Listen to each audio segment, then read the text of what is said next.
Hi, welcome to Solutions for Seniors. I'm Linda Pellerin, the Executive Director of the Shepherd Center of Charlotte.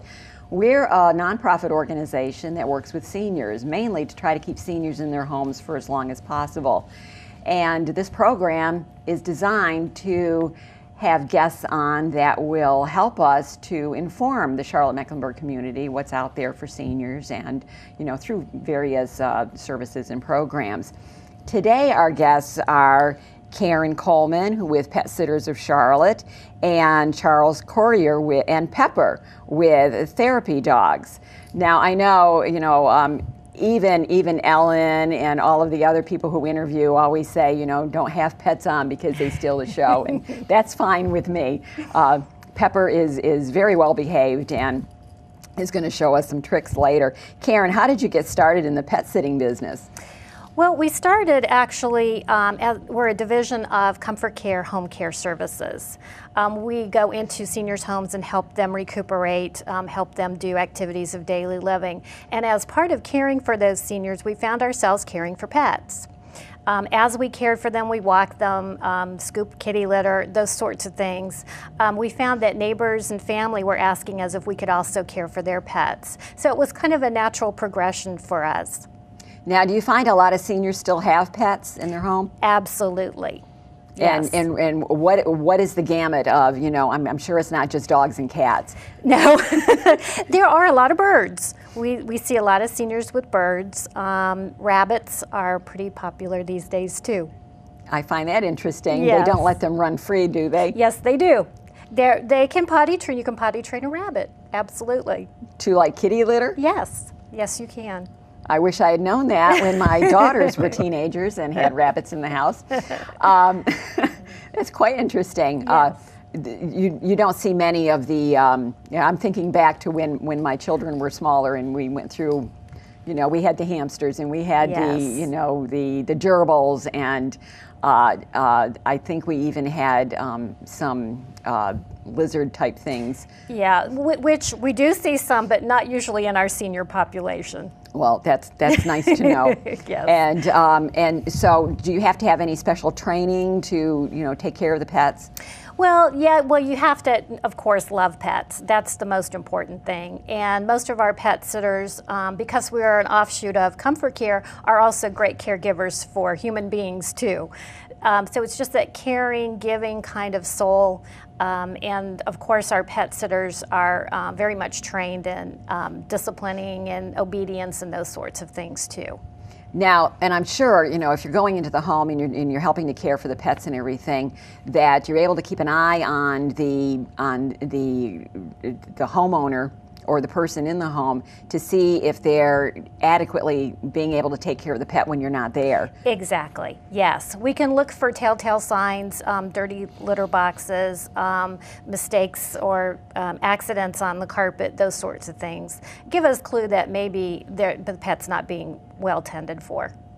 Now, and do you find that as the senior declines, that the pets become a little bit more stressed out, or that the pets can sense that? Oh, absolutely. Absolutely. Our pets know when we're not feeling well, and they will react accordingly, yes.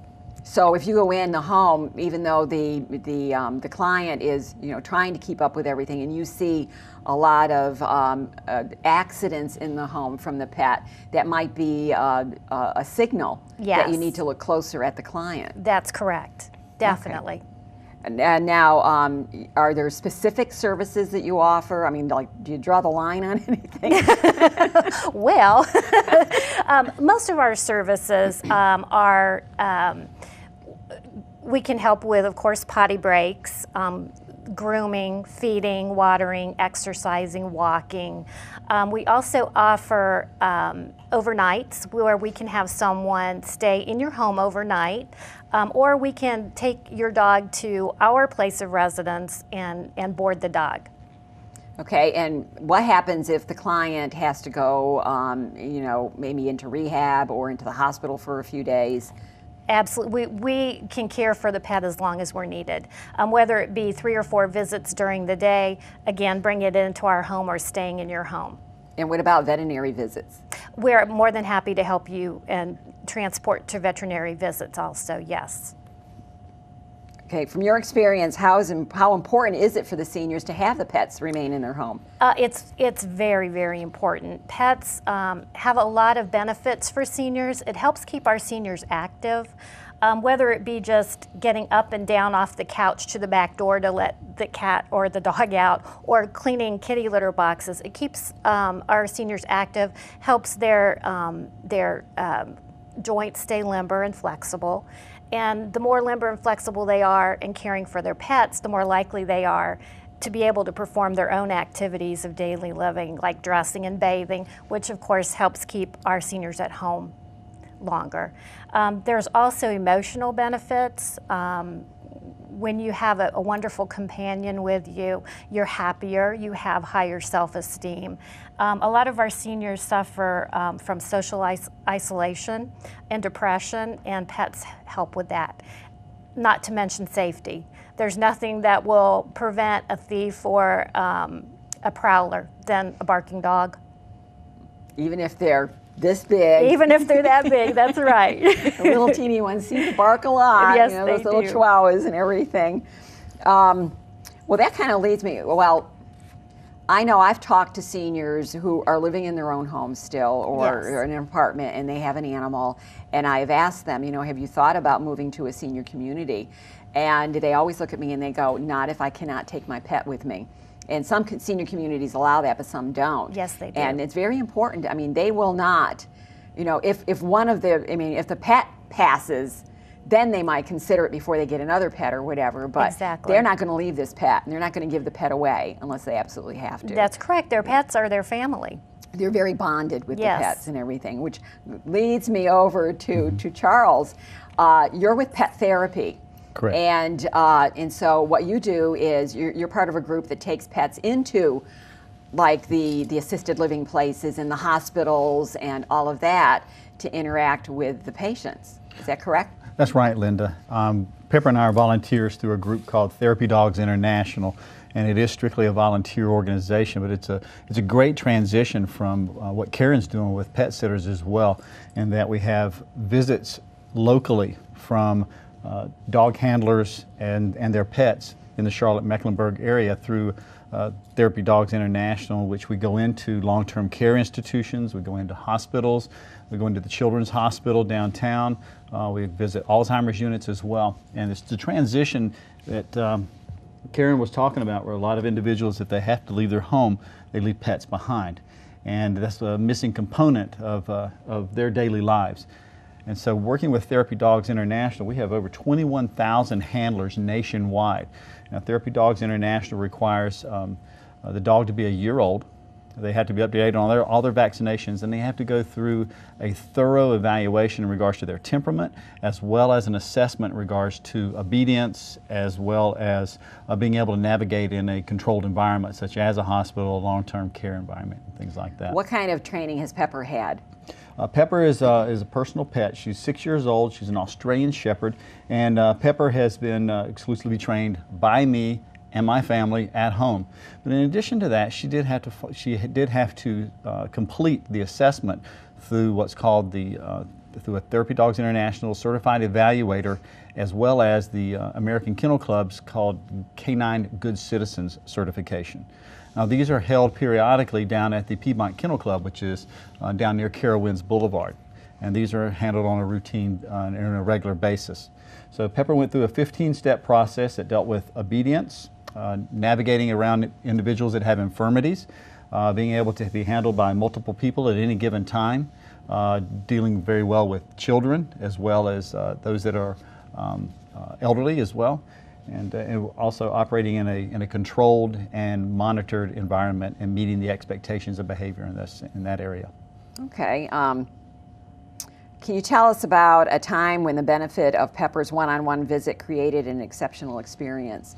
You know, Pepper and I volunteer at one or two different long-term care facilities, as well as an Alzheimer's facility locally. But we spend the majority of our time at a local hospital down in the Matthews area. And on one occasion last year, Pepper and I were visiting the oncology floor at this particular hospital, and the nursing staff had requested that we make a visit by one particular patient room. And upon entering the room, we found an individual that was in an end-of-life setting. Had a do not resuscitate bracelet on. The room was darkened. There was no TV on. The individual that was in the bed was depressed, despondent, and welcomed us in because he saw Pepper and immediately made a connection. But upon going in, I pulled a chair up beside the bed. Pepper jumped in the chair to sit beside him, and he asked if Pepper could get in the bed with him. I said, "That's totally up to you." Pepper crawled in bed with him, and he proceeded to start talking about his current situation, the fact that he knew that he was terminal, that he would not be going home, but more than that, his major concern was, as Karen had mentioned earlier, was the pets that he had left behind. He did not have any family locally, and he was concerned about their well-being and who was going to take care of them. We probably spent 20 or 30 minutes in there. It's amazing, like Pepper said, that you can see how the dogs react in a situation of individuals that are under stress, under anxiety, or maybe despondent, and they pick up on those signals and they pick up on their surroundings. And the comfort and attention that she was able to give to him was very significant. The individual passed later in the week, but I did feel personally that we made a nice benefit with this particular patient. And as a follow-up, I mean, did anyone ever, find out what happened to his pets? No. As a volunteer with the hospital, I checked back in, but the patient had passed away in the weeks, and a lot of the nursing staff, due to HIPAA regulations, are unable to share some of that information with me. So. But it's nice that Pepper was able to give some comfort to him, in his final days. And we see that, and in our volunteer service, not only myself, but others within the Charlotte area that work or volunteer with Therapy Dogs International, we get the same feedback. We provide benefits not only for kids, but for individuals with learning disabilities. Significant benefits we see when we go to the Alzheimer's clinics.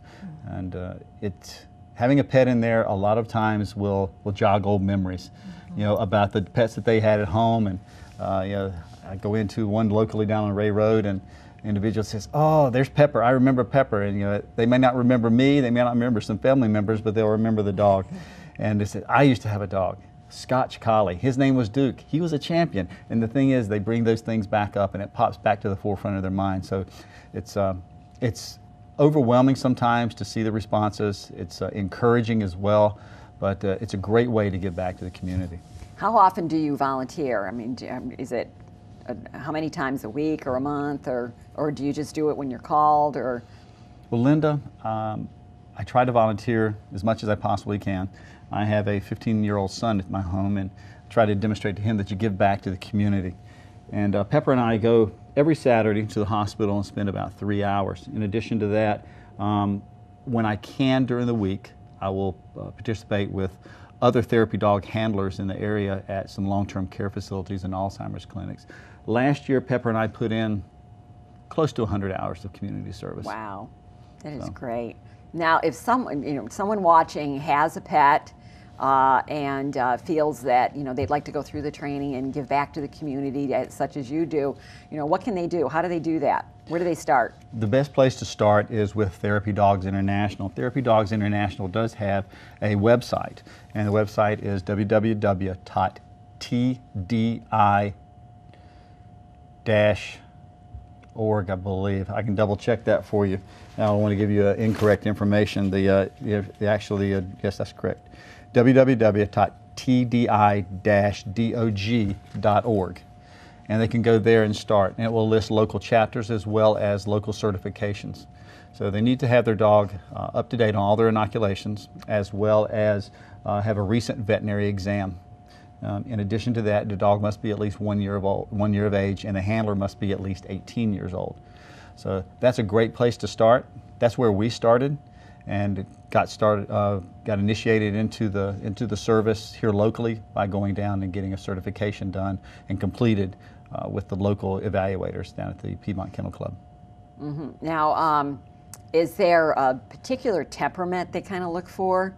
I mean, you walk in with a pit bull and they go, "Yeah, okay," or like a Rottweiler or something. I mean, there's some breeds that just have a stigma attached to them, and And I mean, do they accept all dogs based on temperament, or I mean, do they look at certain breeds? Or Linda, that's a great question, and it comes up often.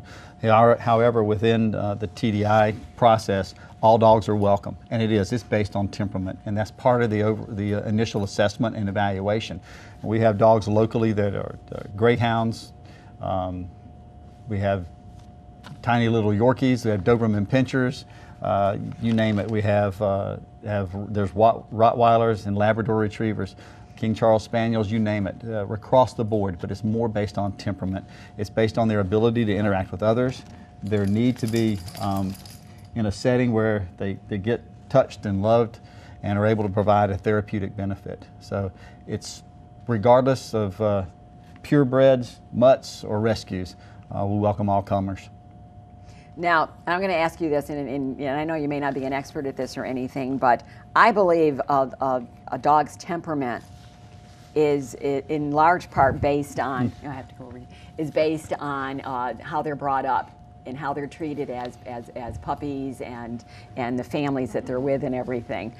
Do you agree? I mean, or in your experience working, with other people who have dogs and everything, do you find that's the case? Oh, I totally agree. Pepper we raised her from a puppy, and there was always someone around our home every day, all day, to be able to take care of her needs.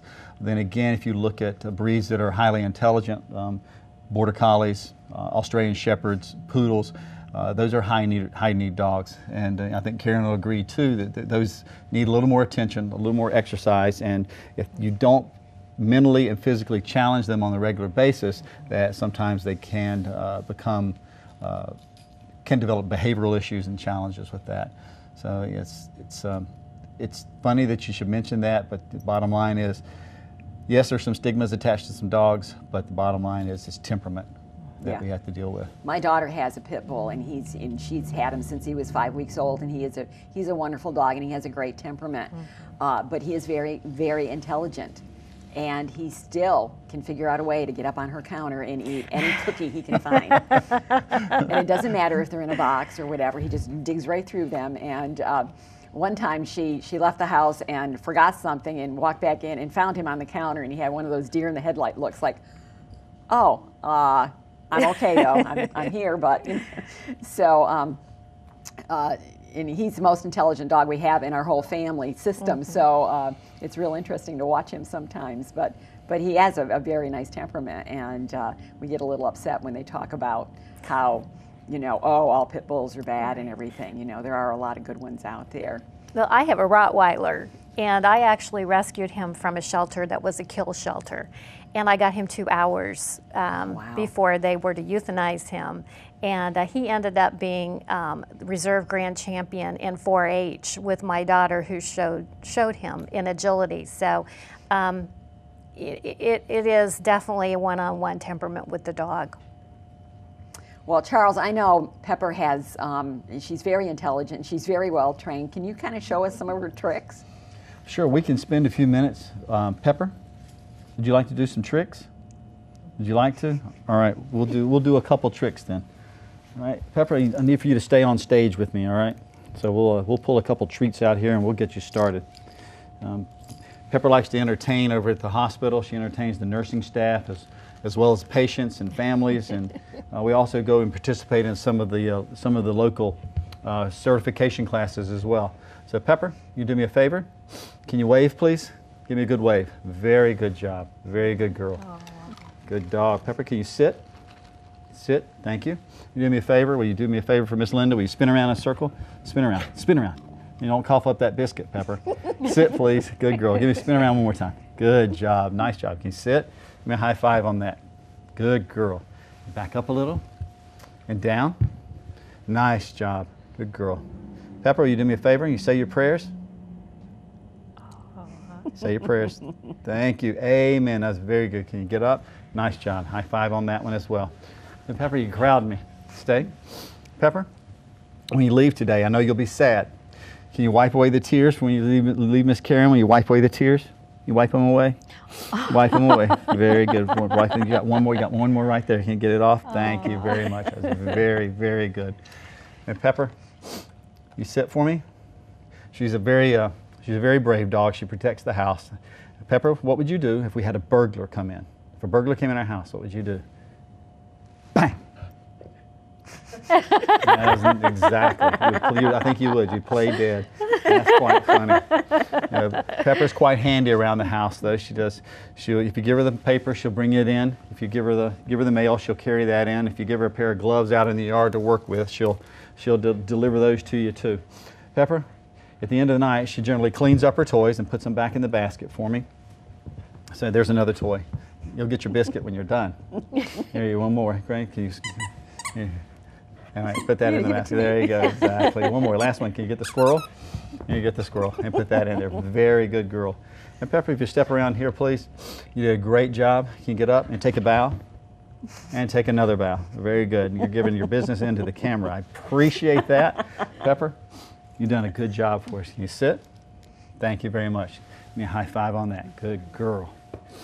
So there's some significant benefits. You don't have to have a dog that does tricks to be a therapy dog. You don't have to have a dog that does tricks to be able to to stay in the home with a senior. What we're looking for, though, is the companionship and the benefits of having the therapeutic benefits of having a dog in the home. And Pepper provides that at our house, and we're fortunate enough to be able to take her out to some other areas as well and visit with other individuals in the community. So I appreciate you having us on. Well, all right, let's say you go into a senior facility and you go into like a particular room that maybe she hasn't been in before. How do you let the senior like maybe reach out a hand or whatever? How do you go about it, or do you let Pepper take the lead? How is that done? And is there like a standard that you have to go by? Well, Linda, that's a great question. And the facilities that we visit, be it long-term care, Alzheimer's facilities, we let them dictate the processes and policies in regards to their institution. While we're members of Therapy Dogs International, our certification provides us liability coverage under their umbrella. And so none of the facilities that we visit are at risk. That being said, when we do visit and go by their particular guidelines, we'll generally check with the caregivers, check with the staff, and make sure that we're not encroaching on anyone's personal space, or individuals that may have a dog allergy, or in a hospital setting, individuals that may be a contact hazard in regards to communicable diseases, or in an oncology setting possibly be at risk of infection. And so when we do enter a room, check first, identify myself as being with volunteer services, as Pepper also being with volunteer services, and if they would like a visit, and we come in and then we go from there. Some patients will ask them to come up and be in a chair beside them, or even in the bed with them, and that's totally up to them and their comfort level.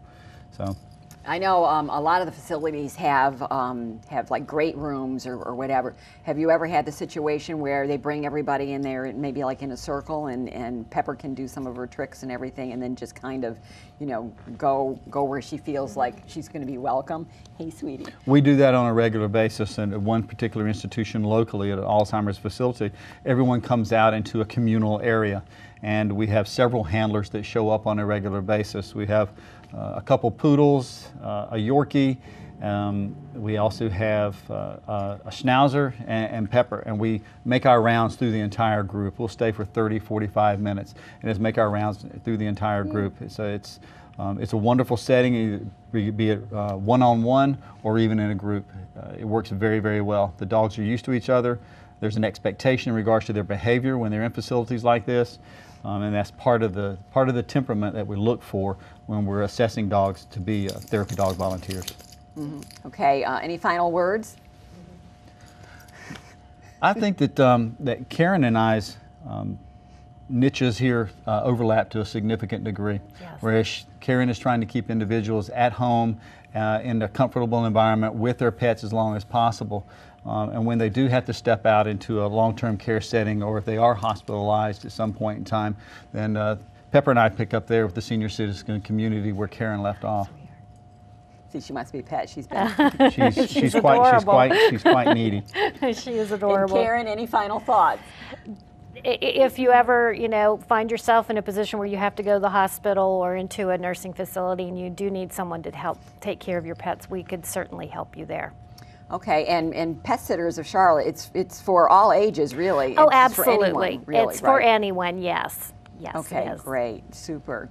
Well, I'd like to thank you both for being here. I think you've given another dimension to what's out there for seniors and some help for them and how they, if they have pets that need to be cared for, there's some place they can go for that, and also if they no longer have pets and want the connection to be still there, it's great.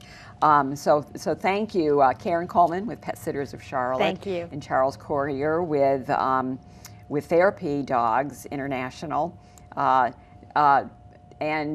see, next month, I have no idea who we're having on next month, but the Shepherd Center of Charlotte, we do offer computer classes constantly. So if you're a senior and you're afraid of the computers and you want to just experience that, we have senior volunteers that will teach you how to use the computer. And I'm talking at a very basic level. If you don't even know what a monitor is, or you think a mouse is one of those little furry gray things that runs around the edge of your room, come to this class because they teach you all of that. They teach you how to turn it on. They teach you about Windows. They teach you how to maybe, write a letter in Word. They teach you how to use the internet and email. I know you've got relatives that have been trying to tell you. You've got grandkids and great-grandkids that have been saying, are you on Facebook? So you want to explore some of these classes, and they're designed for seniors, and like I said, we have senior volunteers that teach them. So they know how to go slow and how to make sure that you're understanding before they go on. Keep that in mind. Call the Shepherd Center, 704-365-1995, or visit our website, www.shepherdscharlotte.org. Thank you again. I look forward to seeing you next month.